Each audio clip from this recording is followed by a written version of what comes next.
going to say good morning, and then I thought twice about it. Good evening. Good evening. For some of you, good morning. I'm home, obviously, because now the microphone works properly and the camera is mounted to something. I did this last week from Japan, and yeah, I forgot all my stuff. So in case you're watching last week, it was an iPhone perched on top of a light that I did this video from.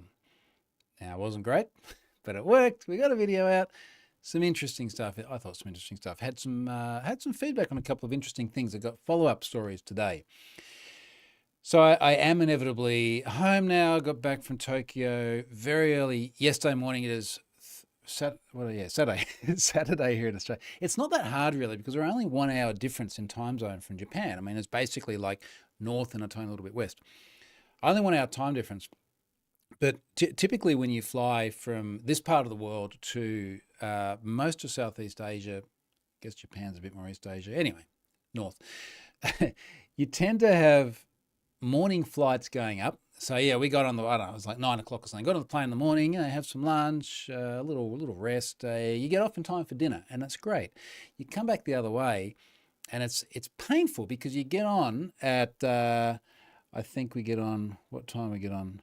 Let's say 9 p.m. or something like that. And then, of course, you want to have something to eat, and you do that, and you watch a little bit of TV, and before you know it, it's a couple of hours gone. You get 3 or 4 hours sleep, and then you're waking up for breakfast because it's only an 8-hour flight. It's actually not bad.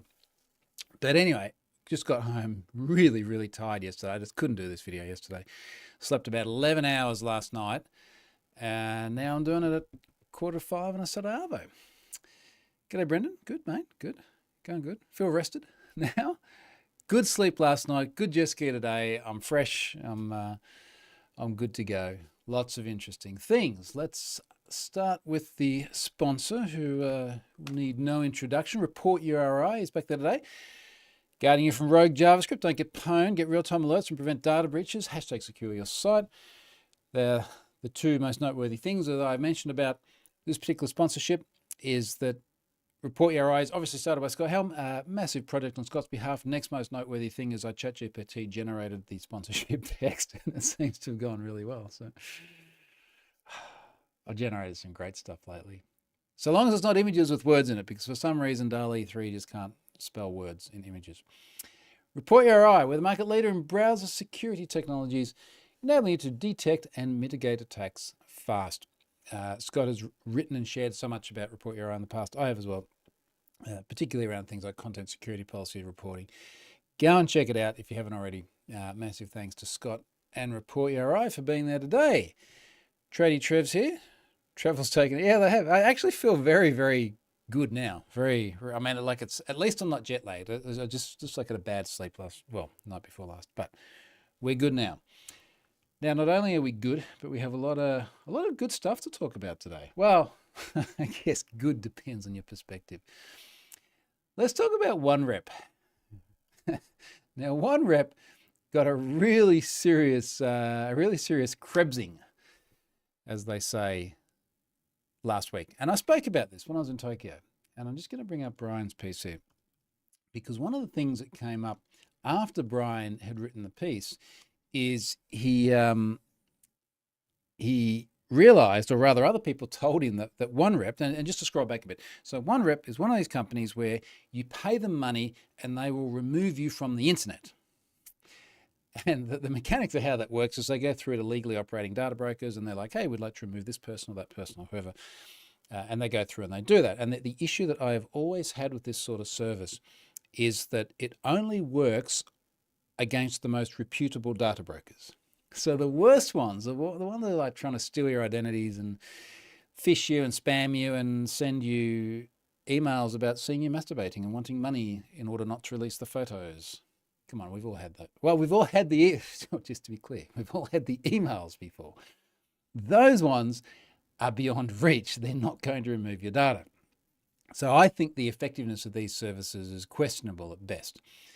Now, Krebs went through and discovered that OneRep, so an organizer, let's see I wonder if OneRep's actually said anything publicly beyond what the statement I just gave Krebs. Was it OneRep.com? Oh, that's OnRep. GoDaddy owns that one. OneRep.com. Let's try that one. Remove information about your family, location, income, credit score, property, age, life, that is go on, from Google and 190 plus other sites. So for the most part, it's tries to be legit. Newsroom. Is there anything in the newsroom? No. That's interesting because there has been news about them. So we get back to Krebs. Krebs did a proper Krebsing and effectively went through and found that this CEO, Dimitri Shelest, who runs OneRep, previously had all these associations to shady, let's just say shady AF data brokers. So it's like he was running the shady services, and then he set up a commercial service to remove your data from the shady. You see that, like, the problem here. This is the problem. Krebs woke this up. What he didn't realize was that Mozilla had started using OneRep only like a month ago as part of one of their services, which they bundled in with Have I Been Pwned. And you don't pay to use the Have I Been Pwned bit. That's part of Mozilla Monitor, or Firefox Monitor rather. Now Mozilla Monitor Plus is the new service which bundles in OneRep.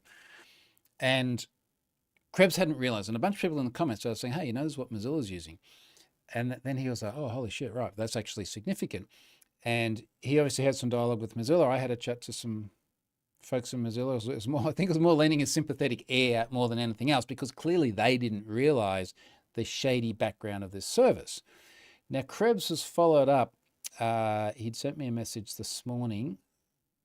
In fact, I think he sent me a message to the effect of, like, what's the bet Mozilla's going to drop them now? Like, they won't be able to use them. And sure enough, Mozilla has dropped them. And this is just come out. In fact, there's two things come out since last week. Mozilla dropping them and the defense that OneRep has sent. Now, I'm just reading on Krebs' website here. He's got a PDF with the from Dimitri with comments on the Krebs article. I haven't actually read the whole thing, but Brian just pointed a couple of things out to me, which he thought were particularly interesting. And the bit here that I really like, Dimitri says towards the end of it, I get it. My affiliation with the people search business may look odd from the outside. You reckon? No shit. Like, really. In truth, if I hadn't taken that initial path of the deep dive into how people search sites work, OneRep wouldn't have the best tech and the team. This sounds a little bit like, if I hadn't been a criminal before, I wouldn't be good at catching criminals. You know what I mean? Like, it's just a bit of, I needed to be the bad guy in order to know how to stop the bad guys. Still, I now appreciate that we did not make this more clear in the past, and I'm aiming to do better in the future. Well, you've been Krebs, mate. Like, you don't have much choice now. Everyone's going to know in the future. I should read the whole thing, shouldn't I? Affiliation with data brokers. He's basically saying he's come clean, or he's gone clean. It's because there's a whole bit about affiliation with data brokers. Whatever old domains may be found and still associated with my name, because Krebs went through and have found all of these shady domains associated to him, I have long since abandoned. If they appear operational, they are not being operated by me. We advertise on a handful of data broker sites in very specific circumstances. Our ad is served once someone has manually agreed and opt-out. Anyway, didn't look good. So, Krebs today. New post here. The non-profit organisation that supports the Firefox web browser said today it is winding down its new partnership with OneRep, an identity protection service recently bundled with Firefox that offers to remove users from hundreds of people's search sites. So Mozilla has pulled the plug on OneRep, which is a hard one. Because it would have been hard because they would have made a lot of investment in this service. I mean, put it this way, I know they've made a lot of investment in Have I Been Pwned, and if I turned out to be shady, that would be really hard for them. So I'm sure that they'd made a lot of investment in OneRep. And I don't know what contractual clause they had that they managed to exercise to pull the pin on that, but yeah, that's a hard one. In a statement released today, a spokesperson for Mozilla said it was moving away from OneRep as a service provider in its Monitor Plus product. They say, though customer data was never at risk, which is probably a fair statement, the outside financial interests and activities of OneRep CEO do not align with our values, Mozilla wrote. We're working now to solidify a transition plan that will provide customers a seamless experience and will continue to put their interests first. So that's screwed OneRep, because you would imagine that the Mozilla relationship would have been significant, because remember, Mozilla's charging customers for this service, which is effectively on-selling it from OneRep. But not only that, like, what happens if you Google OneRep now? Like, if you Google OneRep, because you're thinking about using their service, let's try and actually just Google it rather than go to onerep.com. What are the top results? Top stories. Mozilla drops OneRep after CEO admits to running people search networks. Then The Verge. Mozilla just ditched its privacy partner because its CEO is tied to data brokers. OS News. Mozilla drops OneRep. It just goes on and on and on. So you're just not going to be able to search for this company now without finding Mozilla dumping them, Krebsing them, and just a lot of negative press. So that's, I don't know if it's certainly fair to a degree. Did it deserve to have the business maybe killed? Don't know. But you know how I feel about data brokers too. So limited sympathy for people doing that. Marek says, ironic reputation of OneRep. Ironic reputation of OneRep. I haven't had a beer today, and that is hard to read. But I think I get what you mean. All right, so I feel like that's the end of that story. It'll just be interesting to see if OneRep survives this and if they go on and do other stuff. But someone, and I've not replied to their tweet yet because I don't have a good reply to it, but someone just replied to my tweet where I shared this, and they said, how did this happen in the first place? How hard would it have been for Mozilla to do this kind of background check before investing in the, quote, relationship? Sheesh, what an epic troll by OneRep. I don't have the exact answer to how hard it would have been, but I know reading through the Krebs article, he pulled a lot of threads to pull this together. And at a guess, I think there's probably two fair things to say here. I don't think it would have been immediately obvious that there was that history and that relationship with the guy. And I think the other fair thing to say is I suspect Mozilla is looking much more carefully at how they vet partners that they intend to work with in the future. So I would suspect that both those statements are true. Now let's move on to other true or not true statements. AT&T. Now this one is interesting. So AT&T, the massive US telco. Let's pull the whole story together here. So back in 2021, there was a post to a popular hacking forum, and in that forum, there was an alleged 70 million AT&T person data breach. Now, that is a really, really massive number from a really, really well-known brand. It's a headline, right? Someone was selling the data. Bleeping Computer right up at the time. Lawrence Abrams from Bleeping Computer continues to create a lot of really, really great stuff. There was a significant amount of money asked for here. Now, I'm not sure exactly how the mechanics of this work. Drop a note in the comments if you understand. What was asked for was a starting price of $200,000. I assume all this is USD, because that's always the assumptions people make. Starting price, 200 grand. Minimum step, 30 grand. What does that mean? Flash 1KK, which I assume is million, 1,000. So at the time it was written up, starting price 200,000, incremental offers of 30. Okay, so they're saying 30 grand off. So someone needs to offer me 200 grand, the next person's got to offer 230, and the next person 260, the next person 290, and so on and so forth. So anyway, it was all over the news then. It was a really big thing. And then it just sort of all died down. And then literally last week, whilst I was trying to eat sushi and enjoy my time, I should talk about Japan too. I'll do that at the end. This data got dumped publicly. And I just woke up one morning in my hotel room and someone's like, yeah, here's the 70 million records. Now AT&T was denying it, and Bleeping Computer got onto it really quickly again. So again, Lawrence Abrams there. Got onto it really quickly, wrote it all up, got comments from AT&T saying not our data. And we're just left in this, I just hate not having an answer. And in fact, this is where I started with the blog post, because I had to put this in a blog post to explain what I knew, what I didn't know, what the assumptions are. And I started by saying, I hate having to use that word alleged because it's so inconclusive, and I know it will leave people with many unanswered questions. So you got a situation where AT&T is saying no breach. Other people are saying breach. And what's the truth? And the problem is as well, sometimes you can have a look at the data and you can go, well, yeah, I can pull email addresses from there and I can chuck them into password reset and enumeration vectors and I can prove it. Nothing obvious there for AT&T. So I was looking at all this. Lawrence's story here, he'd connected to a bunch of people who were like, yes, this is actually my data. And to be clear, it's the usual stuff: name, phone number, email address, physical address, but also date of birth, a bit more sensitive, social security number. Americans lose their mind when they lose social security numbers, just like we do with driver's license numbers here in Australia. We don't have SSNs here in Australia.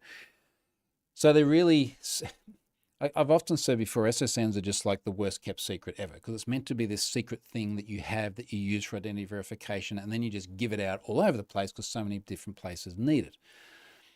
So SSNs were accurate. For some reason, both SSNs and dates of birth were encrypted, but it looks like the private key was obtained and everything was just decrypted. So in this data dump was both the encrypted version and the unencrypted version.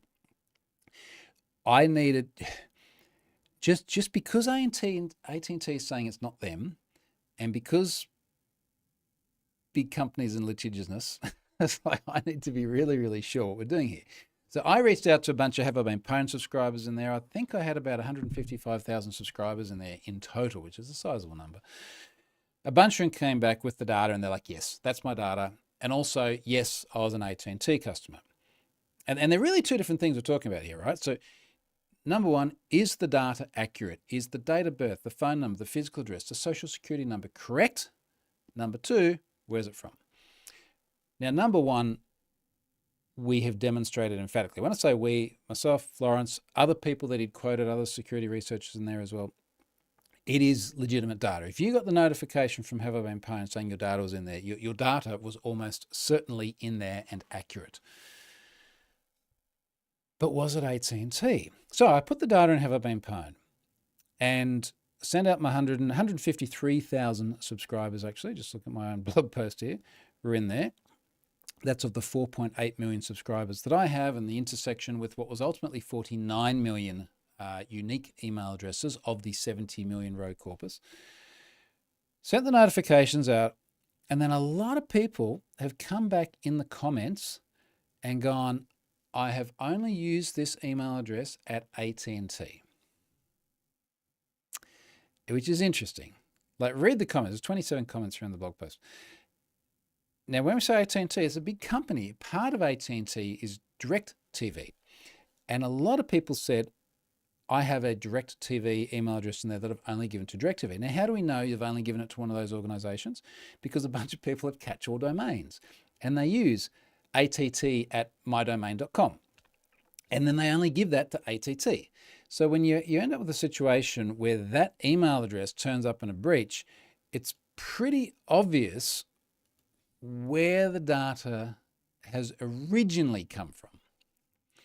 Caveat there being, what if the data was given to AT&T, AT&T have a partner to do something or other, send out surveys, print statements, package the modem for people that are getting, I don't know, internet, like whatever else it may be.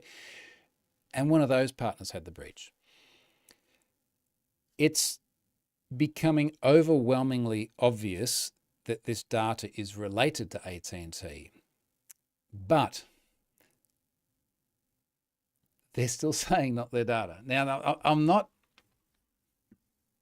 litigious companies. I'm not necessarily saying it was them who had the data breach, but the correlation is so strong. And in some of the private chats that Lawrence and I have had about this as well, clearly they're holding that line very strong as more and more evidence just builds up that it is somehow related to them. Now, I need to find a friend in AT&T. Oh, let's do this now. I must know someone in AT&T. This is like one of the few useful things that LinkedIn does. I should be able to go there, and I should be able to go AT&T. Who's their CISO or something like that?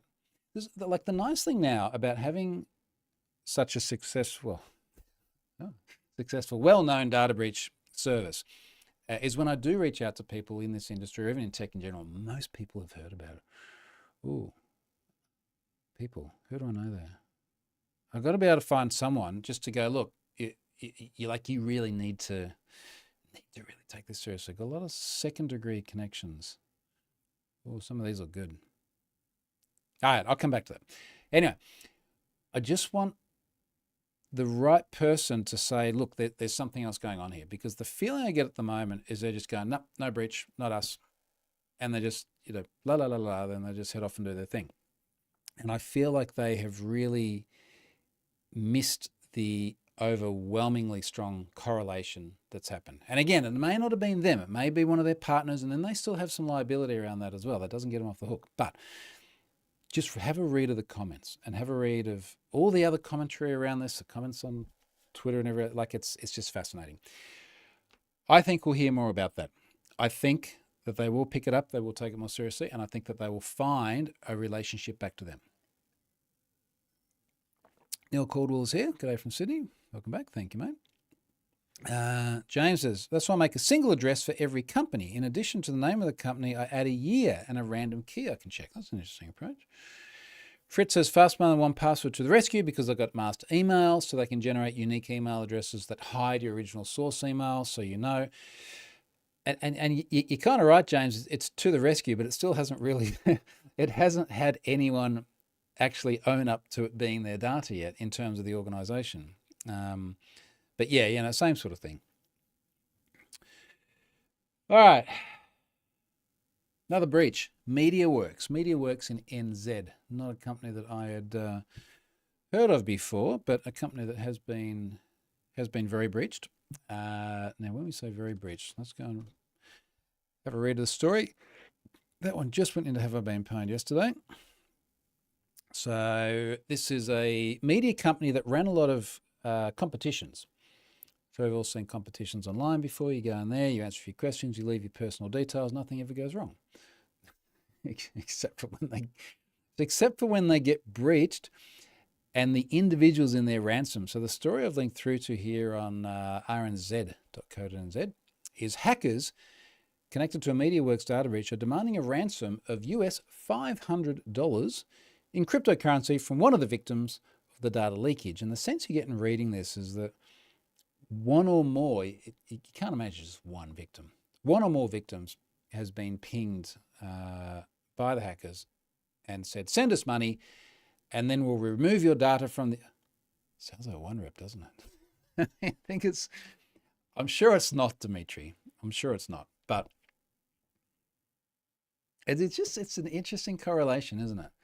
Give us money and we will remove your data from the... that's just shady. Shady. So anyway, there's in total in Have I Been Pwned, 163,000 unique email addresses went in there, 70% we already had in the database. It's the usual sort of stuff. It's not too sensational. Name, physical address, phone, gender, date of birth, answers to competition questions. And the data was just, I think, 100-something files when it was obviously like one CSV per competition.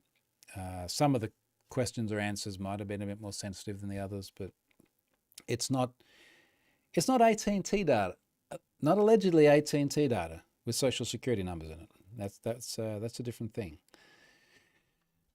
Now, there was one other thing actually on MediaWorks, which I thought was nice. Someone forwarded me their disclosure notice, and I was having a bit of a read through this, and there's a bit here where they say, what was the heading here?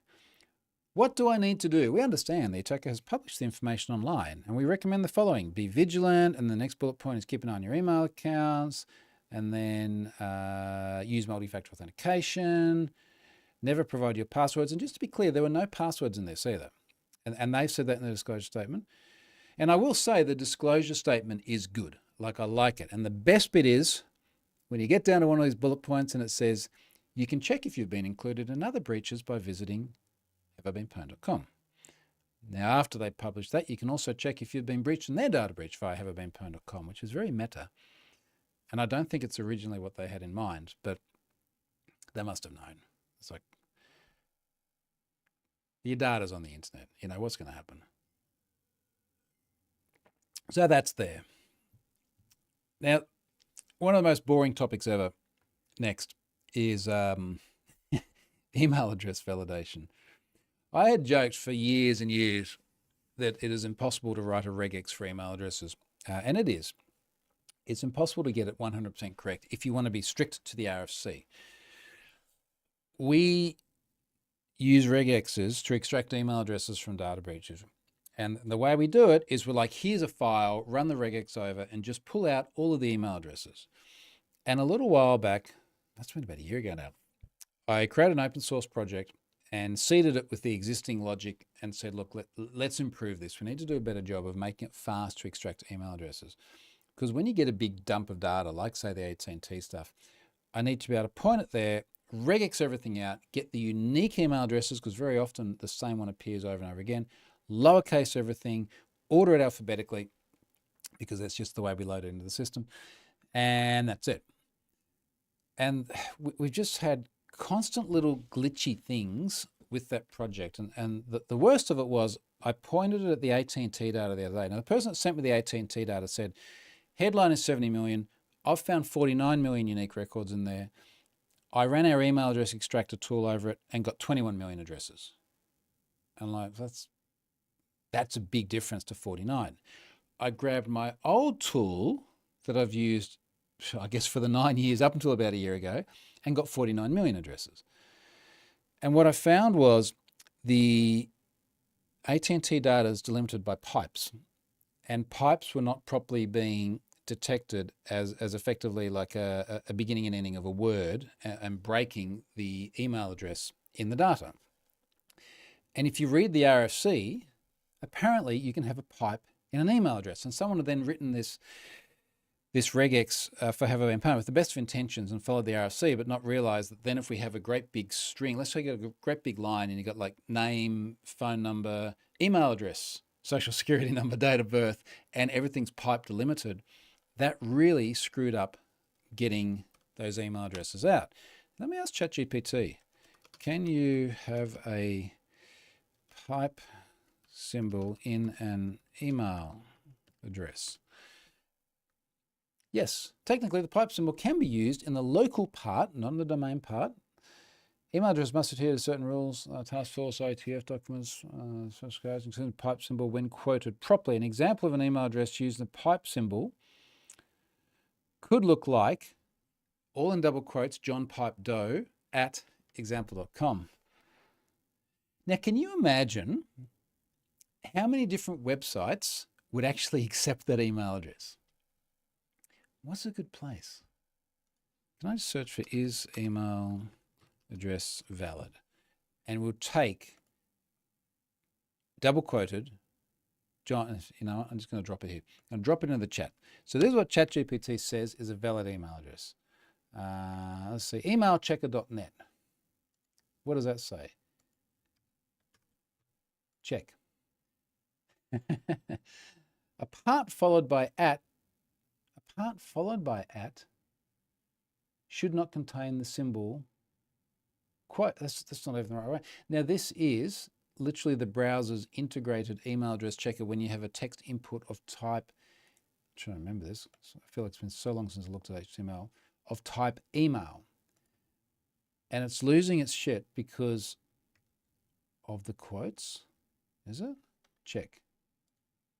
See, now it's happy. Yeah, it just, like literally, the native email address checker will not let you do that.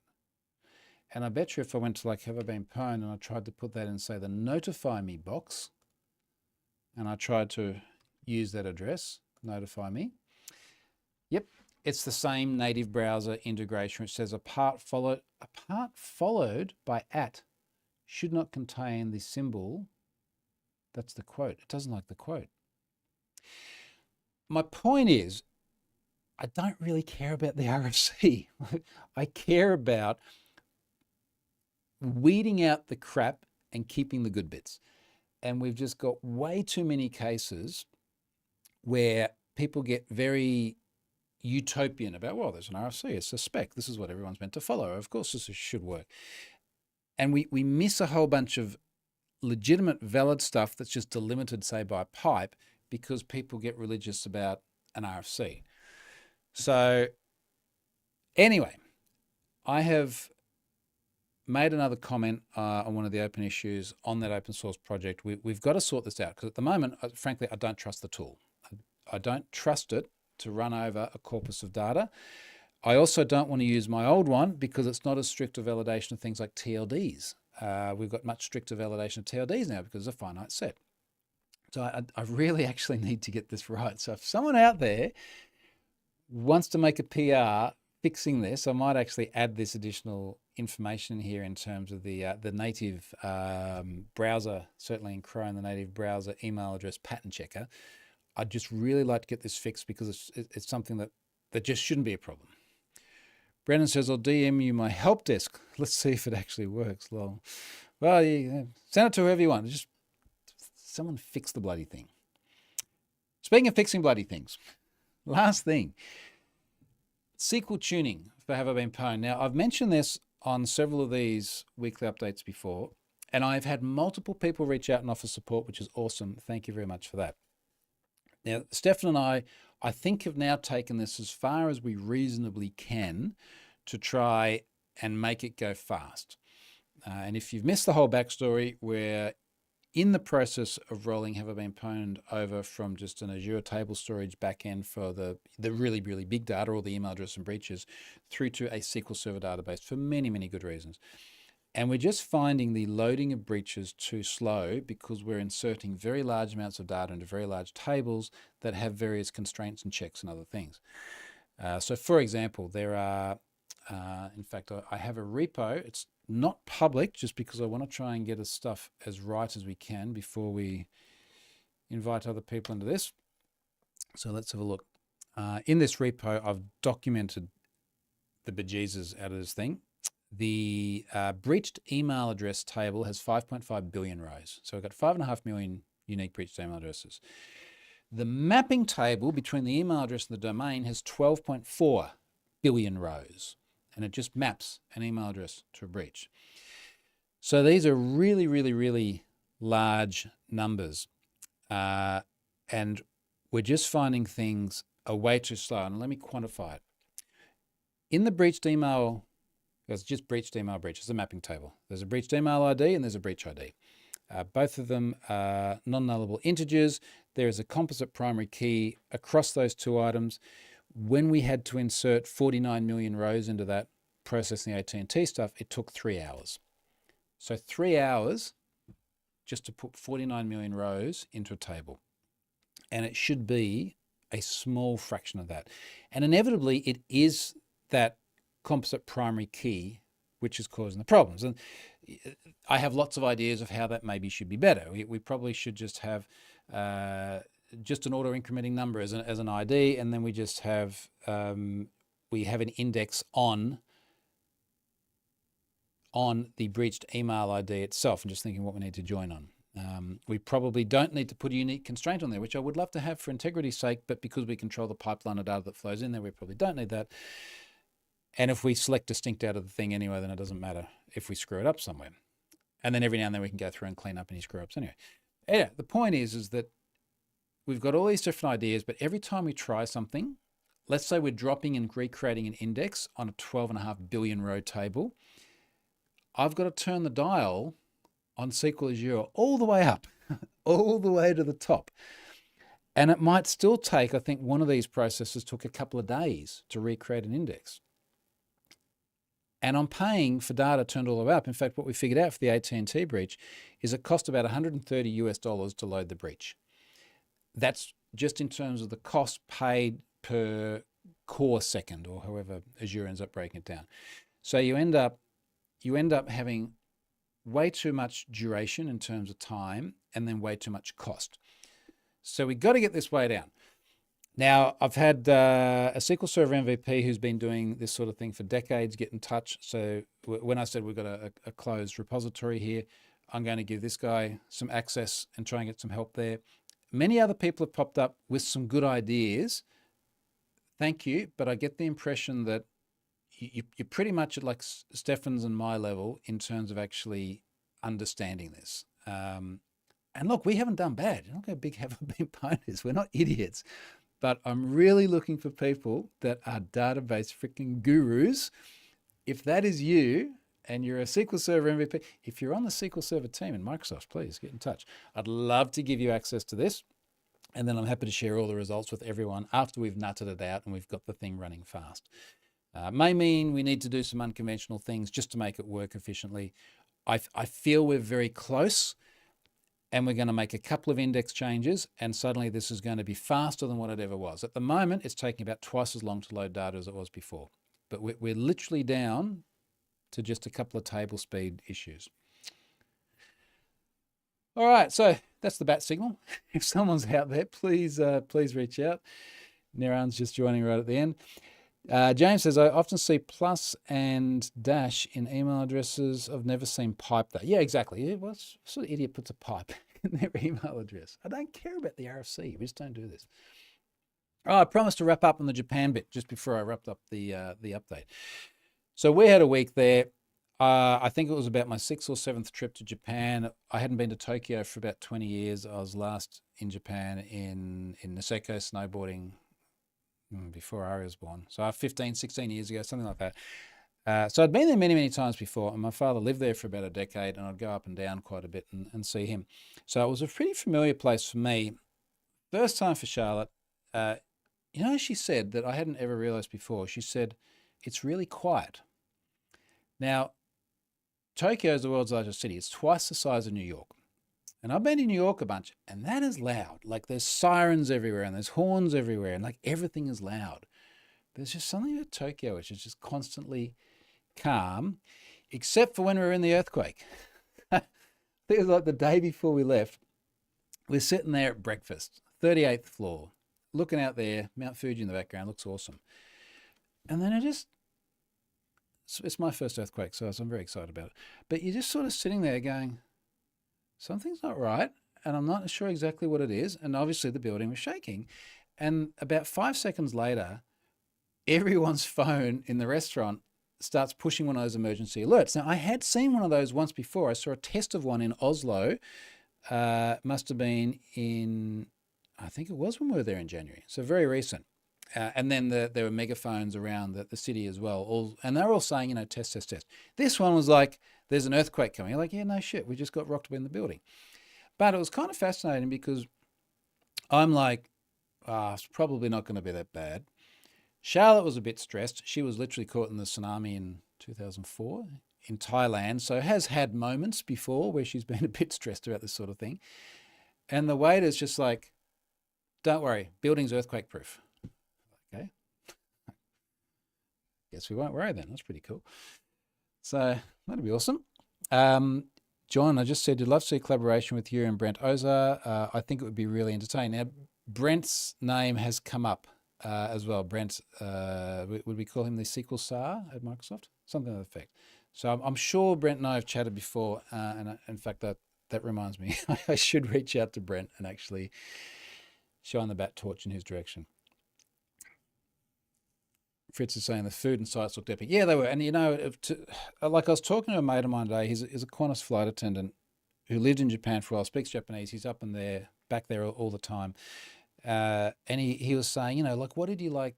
What sort of sites did he say? I was like, we walked a lot, but honestly, the thing that I keep remembering is the food. Oh, my God, the food was so good. And then the last night we went to one of those, like, just epic Japanese sushi bars where there's only, like, a handful of people around a bar. I did send a photo of that on the Twitters. And there's just some old bloke who looks like he's been doing it for 50 years, making sushi, pit by pit and handing it over. It was lovely. It was just so good. But the thing about it as well is just, even the very mainstream food that you get every day, most of the world, Australia, most of Europe I can think of, definitely the UK, definitely the US. If you walk into like your average high street, fast food shop or something, you know it's going to be shit. Like, you know it's going to be bad. But you walk in, and they do have, I'm not just talking about like McDonald's and KFC and all that sort of stuff, but like outside, like more boutique delis, you know it's going to be ordinary. But there's so many places you walk in and get, beautiful ramen or okonomiyaki I really like Japanese pancakes. And it's, you go in there and you have a couple of beers because we're on holidays, and it's just epically good, consistent, cheap food, which was really, really cool. So I loved Japan. I don't know when we'll go back there next. I'd love for someone to invite me to a conference there. Part of the problem is it sounds stupid, but Japan is very Japanese, right? Now, Norway is very Norwegian, but everyone speaks perfect English. Most of where you go in the world, most of where I go in the world, people speak English, albeit with an accent, except me. But, and a lot of it, like if we were in Bangkok last year, yeah, it's pretty good English all over the place. I've been to KL, to Manila. It's very American there anyway. Obviously, Singapore, Hong Kong, all these places are very, very English literate. Tokyo is very minimal. It's much more like Beijing. Shanghai, very English literate. Shanghai is very Western. So Tokyo is still very, very, very Japanese, to the point where there's just so many people, even younger people, who don't speak English. And it's kind of fascinating because I remember the last time I was there, it seemed like it was the younger people, the people of the teens, 20s, 30s, who had good English literacy, and it would be the older generation who hadn't yet had that exposure. But this time it just felt like just about everyone outside of like the big hotels and things. Anyway, that was awesome. We've got a couple of weeks before we go away again. I'm going to talk about that when I get closer to that time. Hopefully we'll have fixed our database issues by then. I think, John, I'm going to reach out to Brent as well. It's a very good reminder. And yeah, thanks very much for tuning in. Catch you next week.